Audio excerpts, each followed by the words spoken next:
distinguished guests, ladies and gentlemen, Assalamu alaikum wa rahmatullahi wa barakatuhu. And peace and blessings of Allah be upon you all. Today, as we have gathered here to learn and understand each other's faiths, I am very pleased and honored to speak to you on Islam, the religion of peace and love. These greetings which I have just recited in Arabic were in fact enjoined by the Holy Prophet upon all Muslims to be extended to Muslims, non-Muslims, friends and strangers.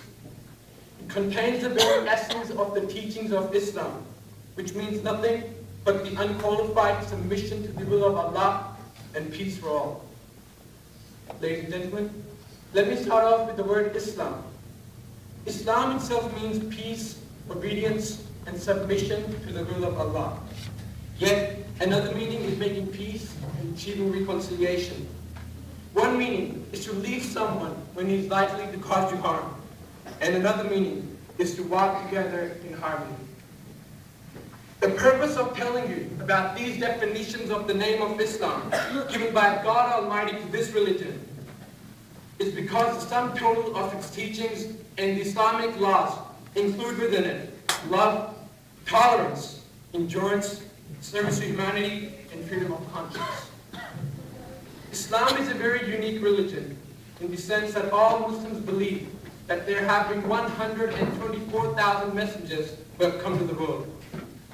Among them was Jesus, Moses, and even Buddha and Krishna, whom we regard as prophets who came to this world and taught man righteousness, justice, and morality. They identified the one God and taught man to live in love and affection, to live a righteous life, a life of high morals. This belief makes Islam an extraordinary religion, which recognizes the founders of earlier faiths, true and from God. Thus, Islam creates a vast brotherhood in a society.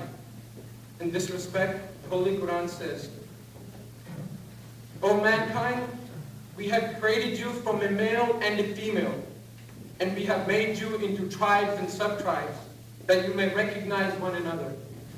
Verily, the most honorable among you in the sight of Allah is he who is the most righteous among you. Surely Allah is all-knowing, all-aware. Thus, Islam lays down the basis of a vast brotherhood in which all men and women, to whatever tribe or nation or caste they may belong, and whatever is their profession or rank in society, the wealthy and the poor have equal rights. Thus, no one can trample upon the rights of his fellow brother. In this brotherhood, all members should treat each other as members of the same family. No one is to be deprived of any right in score of his race, religion, profession, or gender. And this great brotherhood did not remain a brotherhood in theory, but became an actual living force by the noble example of the Holy Prophet, his worthy successors and companions.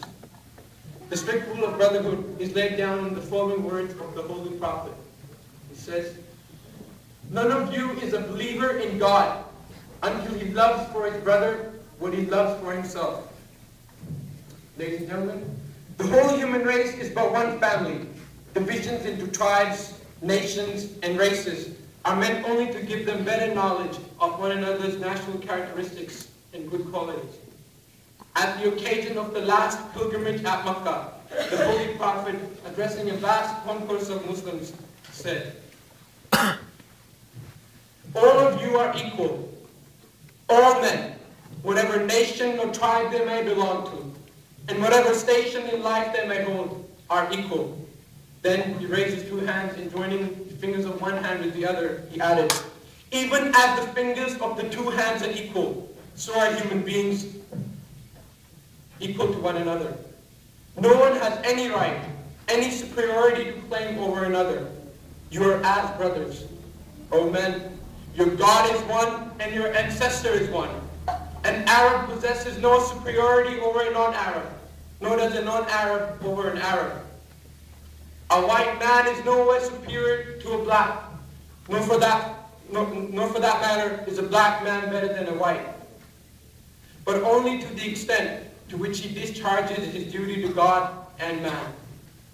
The most honored among you in the sight of God is the most righteous among you.